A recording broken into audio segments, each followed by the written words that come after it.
আসসালামু আলাইকুম গাইজ, আশা করি আপনারা সবাই ভালো আছেন। আমি আপনাদের দোয়ায় অনেক অনেক ভালো আছি। আজকে আমি চলে যাচ্ছি আমার ছোটোবেলায় ভালো লাগার যে স্মৃতিগুলোর স্থানগুলো, ওই স্থানগুলোতে চলে যাচ্ছি। আমার সাথে আছে আমার চাচাতো ভাই দুইটা, মোহাম্মদ সিয়াম, মোহাম্মদ সাকিব।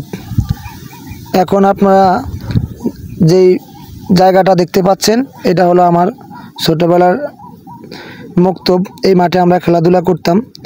এই মাঠটা তখন এরকম কনক্রিটে ঘেরা ছিল না, তখন ছোট্ট একটা এক কোনায় টিনের ঘর ছিল, ওটার ভিতরে আমরা পড়ালেখা করতাম। এখন তো দালান কোঠা অনেক সুন্দর হয়েছে। এখন চলে আসছে আরেকটা ভালো লাগার স্থানে।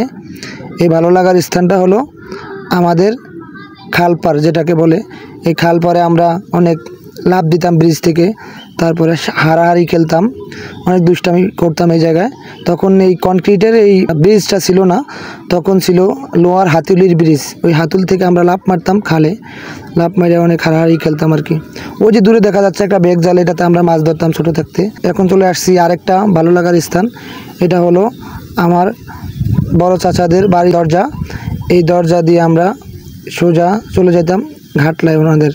ওই যে দূরে যে বাড়িটা দেখা যাচ্ছে, এটা আমার চাচাদের বাড়ি। আর এই চাচাদের বাড়ির ঘাটলায় আমরা বিকেলবেলা, রাত্রিবেলা, সন্ধ্যাবেলা সবসময় আড্ডা মারতাম। এই সেই ঘাটলা কাঙ্ক্ষিত, এই সেই কাঙ্ক্ষিত ঘাটলা, এটাতে আমরা সবসময় আড্ডা মারতাম আমার চাচাতো ভাইদের সাথে।